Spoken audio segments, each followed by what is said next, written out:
नमस्कार दोस्तों, आज के वीडियो में हम बात करने जा रहे हैं इलाहाबाद के फेमस नेता रहे राजू पाल के बारे में। राजू पाल का जन्म इलाहाबाद जिले में हुआ था।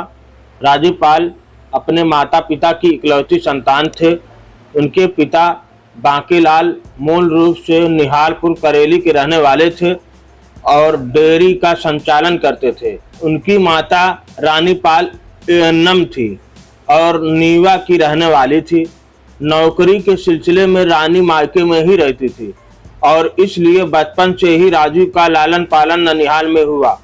माता पिता की इकलौती संतान होने के कारण और ननिहाल में मिले लाड प्यार की वजह से ही राजू उग्र स्वभाव के हो गए और दबंगई में उनका मन लगने लगा। गांव के युवकों के हर छोटे बड़े झगड़े में उनका नाम आने लगा था और धीरे धीरे उनकी दबंगई चर्चे गांव से बाहर निकलकर आसपास इलाकों में फैलने लगे। कुछ मुकदमे भी दर्ज हुए। करीबी इनकार करते हैं, लेकिन इस सूत्रों की माने तो इसकी दबंगई के चर्चे इस कदर आम हुए कि अतीक ने अपने लोगों से खुद बुलवाकर राजू से मुलाकात की थी। राजू पाल भी इलाहाबाद पश्चिमी का ही रहने वाला था।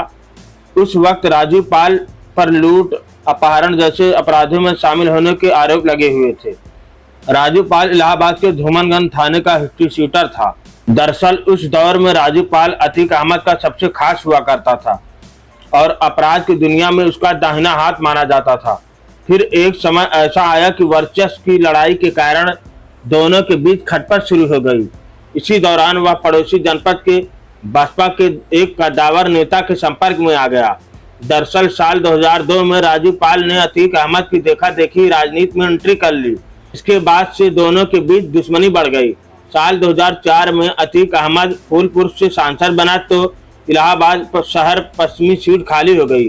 राजू को लगा कि क्यों ना अतीक की जगह वह ले ले। उनके कुछ करीबियों ने भी उन्हें चुनाव लड़ने की सलाह दी। हालांकि यह बात अतीक को ठीक नहीं लगी। दरअसल अतीक इस सीट से अपने छोटे भाई अशरफ को चुनाव लड़ाना चाहता था। उसने राजू को चुनाव में उतरने से मना किया। अपने स्वभाव के मुताबिक राजू मैदान से हटने को तैयार नहीं हुए। उन्होंने अतीक से साफ कह दिया कि वह चुनाव लड़कर ही रहेंगे। अतीक को उनकी यह बात बेहद नागवार गुजरी। उधर राजू पाल ने पड़ोसी जनपद के नेता के जरिए बसपा के बड़े नेताओं से मुलाकात की और चुनाव के लिए दावेदारी पेश की। इसके बाद टिकट मिल गया और फिर वह हुआ जिसके बारे में कभी किसी ने सोचा नहीं था। उधर अतीक ने इस सीट से सपा के टिकट पर अपने छोटे भाई खालिद अजीम अशरफ को प्रत्याशी बनाया। दूसरी तरफ बसपा के टिकट पर राजू पाल ने भी पर्चा भरा। दोनों के बीच तल्खी बढ़ती गई। इस उपचुनाव में राजू पाल ने अतीक के भाई अशरफ को हरा दिया। तब पहली बार अतीक को किसी ने टक्कर दी थी। अब बात रसूख की थी। विधायक बनने के 3 महीने बाद 15 जनवरी 2005 में राजू पाल ने पूजा पाल से शादी कर ली। शादी के ठीक 10 दिन बाद 25 जनवरी को विधायक राजू पाल एसआरएन हॉस्पिटल से निकले थे। इसके साथ 2 गाड़ियां क्वालिस और स्कॉर्पियो चल रही थी। राजू पाल काफिले की क्वालिस कार खुद चला रहा था। बगल वाली सीट पर उनके एक दोस्त की पत्नी रुखसाना बैठी थी जो उनको रास्ते में मिल गई थी। काफिला जीटी रोड पर था। तभी बगल से तेज रफ्तार स्कॉर्पियो ने राजू की गाड़ी को ओवरटेक कर लिया।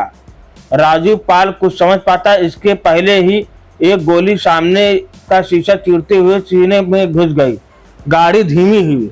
स्कॉर्पियो से 5 हमलावर उतरे। तीनों राजू पाल पर दनादन गोलियां बरसाने लगे।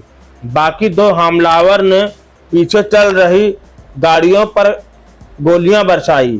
जब उनके समर्थकों ने गोलियां चलने के बाद राजू पाल को टेम्पो में लादा और अस्पताल लेकर जाने लगे तो इसी दौरान अपराधियों को लगा राजू पाल अभी जिंदा है, तो उन सब ने तकरीबन 5 किलोमीटर तक उस टेम्पो का पीछा किया और घेर कर फिर गोलियां बरसाई।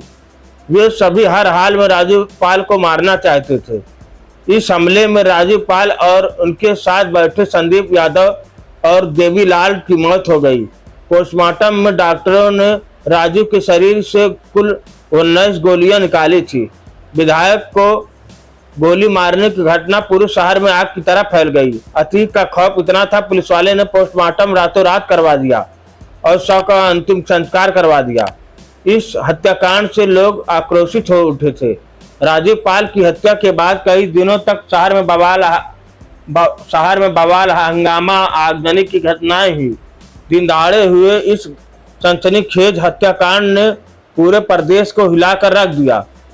इस हत्याकांड का मुख्य गवाह था उमेश पाल, जिसकी पिछले 2 साल पहले अतीक के गुर्गों ने गोली मारकर बम फेंककर हत्या कर दी। इस हत्याकांड में राजू पाल की पत्नी पूजा पाल ने सीधे तौर पर अतीक अहमद और उसके भाई अशरफ का नाम लिया था, लेकिन सपा सरकार थी तो पुलिस ने उन्हें हाथ नहीं लगाया। विधायक की मौत के बाद चुनाव हुए, तब तक पूजा के हाथों से मेहंदी रंग भी नहीं उतरे थे। वे चुनाव में पक्ष की जगह उतरी, लेकिन इस बार अतीक अहमद का खौफ इतना बढ़ गया था, उसका भाई विधायक बन गया। हाल के पिछले 2 साल पहले अतीक के बेटे ने राजू पाल के गवाह रहे उमेश पाल की हत्या करने के बाद देश भर में चर्चा में आए, जिसका नाम असद अहमद था। इस घटना में तकरीबन कुछ लोग का असद के साथ इनकाउंटर हुआ और इस घटना में एक और व्यक्ति शामिल था, जिसका नाम गुड्डू मुस्लिम था।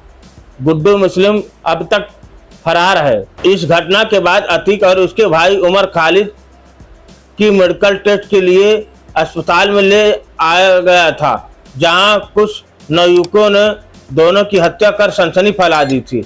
आज के वीडियो में इतना ही। मिलते हैं नई जानकारी के साथ, तब तक लिए जय हिंद। यदि हमारे चैनल पहली बार आए, वीडियो को जरूर लाइक करें, चैनल को जरूर सब्सक्राइब करें। धन्यवाद।